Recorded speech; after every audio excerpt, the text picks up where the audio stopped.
On November 25, 2008, the trustees of HVMA finally and unanimously voted to commit $500,000 for the construction of a new fitness center.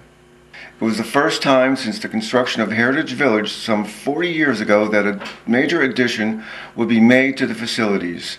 It represented an important step in restoring the special quality that gave the village a unique appeal to new retirees looking for active life. Keeping in mind that total costs, including all fees, shall not exceed $500,000. All in favor of this motion, please raise your hand. Do we have any nays? Any abstentions?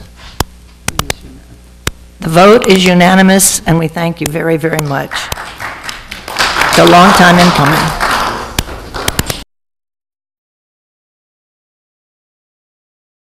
Okay, folks, here we are finally on November 18th. After a year and a half of working on this project that was okayed, I go back to July 2008 when we had several forums, and the villagers that were there decided the most important project that we could do this year was to build a fitness center. And guess what? Here we are, finally, with our shovels. What else can I say? And I'm an architect. My firm, Grew Design Incorporated, are the designers of the new fitness center here at Heritage Village, and we are also serving as the construction managers for the project. I'm looking forward to this project and making sure that things go smoothly. My responsibilities are to keep the project on schedule, to interact with the different contractors, to deal with different issues that may arise, unforeseen occurrences that may come up in the field. Part of my responsibilities are to address them, solve those problems, and just help the project move along as smoothly as possible.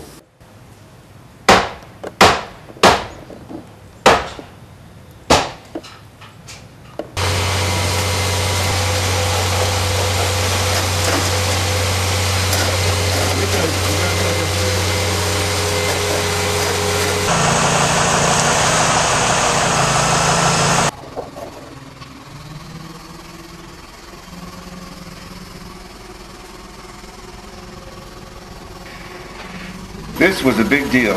It was the first time since the construction of Heritage Village some 40 years ago that a major addition would be made to the facilities. It represented an important step in restoring the special quality that gave the village a unique appeal to new retirees looking for active life.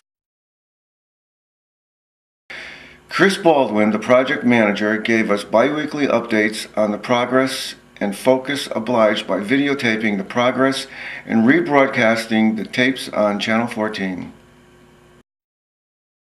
Using the pool, they'll have an outside shower where they could rinse the chlorine off and so forth. And so what they're doing here is they're putting the mixing valve, and they're also putting the shower head and all the necessary plumbing for that, for those showers in this location. It's really going to bring a lot of natural lighting into this space, and also give a nice view of the pool area and beyond. And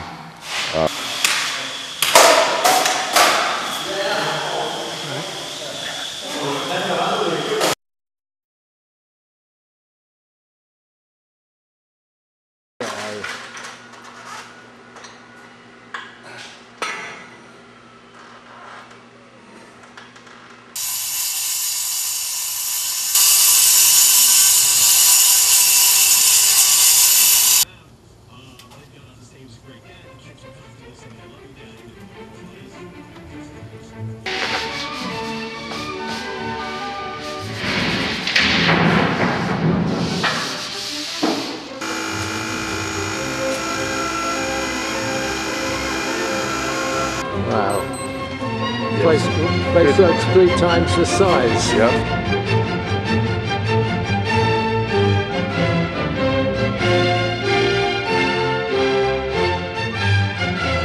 What should I search for?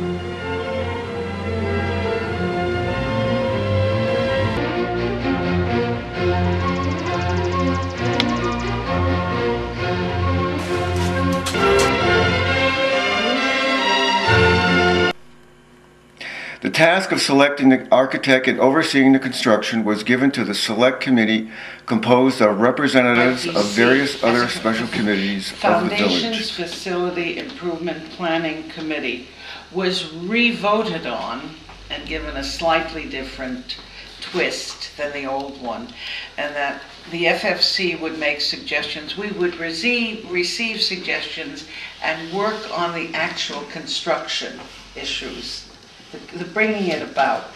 And each member of the committee is basically a representative of another committee. That's how the group is constituted. So that, for instance, Mr. Hennessy represents the Finance Committee. Well, I'm trying to think of Buildings Committee, Bob Mosca. The FFC was Cal, Turin, and Annette, and myself, Annette Charniak, and myself. I would have had, well, Linda, of course, as the activities director, had to be on it. Kevin is the manager, no contest. Bob, you were representing Bob Tassel. Well, I was originally FFC, and then You are the general historian. general, yeah. Okay. Ed Bendlin, landscape and environment. And Don Hawks, were you on another? No, we put you on for your technical ability. Who'd I leave out? I'm leaving out Brenda Husted. She is the administrative assistant to the group and, of course, works with Kevin. So that's how it was, and I was asked. Probably the biggest roadblock was we learned only a few days before the project was to begin that it had to go before the Zoning Board of Appeals before we can get building permits and start construction, and that delayed the project by several months. And there's a lot of departments at the town of Southbury that get involved in a project like this, and we had to go through all the steps in order to secure those building permits. One of the big ones was the inland wetlands, because of the proximity to the building to ponds and drainage, so they were an obstacle we had to overcome. To look at the plans, and for a few weeks we suggested modifications according to our needs. It was a beautiful architectural plan, but we sort of recommended different traffic patterns because the toileting facilities for the new building would also serve the pool. So we wanted to avoid kids in wet bathing suits running through and getting on the machinery, things like that. Sort of suggested the multi-purpose room to provide a green room for the theater guild, which they've always wanted, and just extra space for Linda McGorda. Down in the concrete, there was concrete and steel trenches in the floor where they used for processing. There was multi-walls consisting of concrete, wood, fiberglass, cedar siding as much as 18 to 20 inches thick, which had to be removed. There was no insulation. There was multi-layers of flooring where over the years they poured concrete, and then they made an addition and poured another layer of concrete and buttered it up and dug down, and as we took the walls down there was different levels from one room to the next. The fire protection system had to be upgraded for the new building, and that required a couple of dollars. Running the length of the building was a large steel beam, and it was supported on a series of steel columns which were embedded in the existing walls. There was no way of knowing they were there. When they took the walls down, there were the columns. When they took the roof down, there was that steel beam, and that was one of our big... My main focus would have been on the equipment, and that started over a year ago with a suggestion box in the the original fitness center with what people wanted, what people liked, didn't like, and then from there we had in vendors from 4 major companies to point out what was new in the market, what was out there with the commercial equipment. Then we had the technicians who work on the equipment I interviewed many of them to find out what they liked about some equipment, what they didn't like about them. Researching with materials, physical trainers, they have a lot to say. And then finally, I actually had to join a gym to really hands-on find out if they were saying it was true. So we should have a good variety of equipment. We saved a lot of money by keeping some of the equipment we had before, the good usable stuff, which gives us a cushion that we might want to replace that with different machines in the future. So.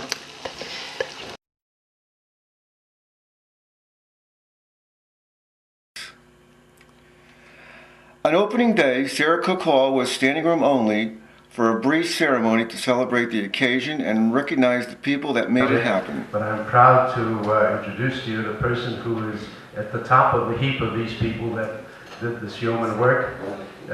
She is the chairperson of the Foundation Improvement Committee, and she happens to also be the mistress of today's ceremonies. So I give you the chairman and the person who did all this work, and we should all be grateful to her, Frida Denenmark.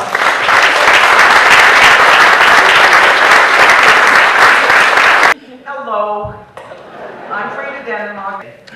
40 years we wandered in the desert without a decent fitness center. Today, we have reached the promised land. Kevin was there every day, quietly, doesn't want any credit, but he was the one. Every single day, looking, and you ought to be very glad you have him. I want to identify the person who became, from Groom Design, Mr. Chris Baldwin, who's here with his son and heir, Joel. That you can stand up.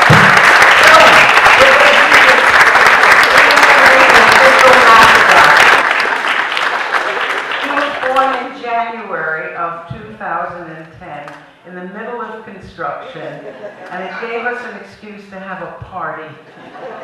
Nothing gets done in the village. She met him, and she won.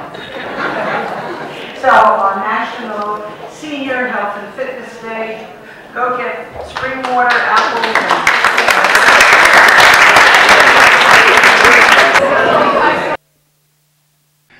now, 1 year after the grand opening, how can we measure the value added by the fitness center?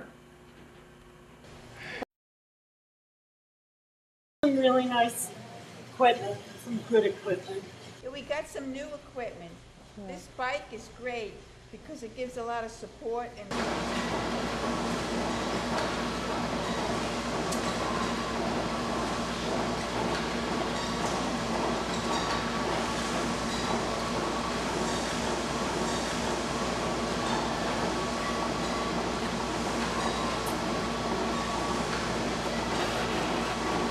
Detailed logs have been kept of daily attendance, as they were for the old exercise room that existed in the north end of the activities building.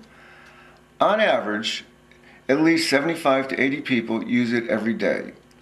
200 to 300 residents regularly use the facility several times a week. For the first 3 months of this year, we clocked over 7,000 visits. Focus asked Recreation Director Linda Magora to talk about her experiences and impressions this past year. Hi, I'm Linda Magura. I'm the Director of Recreation here at Heritage Village. We're celebrating the 1-year anniversary of the opening of our Heritage Village Fitness Center. It's been a very action-packed year. It's made quite an impact on the village. The old fitness center, or we called it the gym, usage was 1/3 of what it is today. More and more people are using it. People in the village I've never seen before are coming out and they're using our fitness center. It's very, very busy. We have a multi-purpose room where we offer classes. We have Zumba, which is very popular. We have Pilates. We have strengthening and toning. We have yoga dance. Any classes that someone was interested in particularly, always glad to hear because we're always looking for something new. There are some people who actually go in there and use their own exercise tapes on the television and do their own little mini classes. We find that the equipment that's there is being well used. When we first opened up, we only had one new step recumbent bike. Right away we found out a lot of people wanted that bike, so we got a second one. Now I'm hearing people asking if we could get a third one. We have some old equipment in there from the old gym that we were trying to use till its last breath. And as soon as some room opens up, we might be getting a third new step. I'm very happy with the way things have gone. I think that it's almost like a facelift on the village with the fitness center. People talk about it all around Southbury. The people in the village here are all very excited about it. I think it's been a wonderful addition and upgrade to the village. We do have a lot of volunteers that man the desk there at the opening there. We call them our volunteer greeters. If you use the fitness center, I'm sure you've met them. They just check to see that anybody who uses the fitness center does have on their Heritage Village blue wristband. Tell me, what does a volunteer do? We, as the people come in, we just check to make sure that they're wearing their blue bands and they're changing their shoes. That's basically it, just verifying that they're residents of the village. And that's basically it. Any people give you a hard time? I would have to say 99.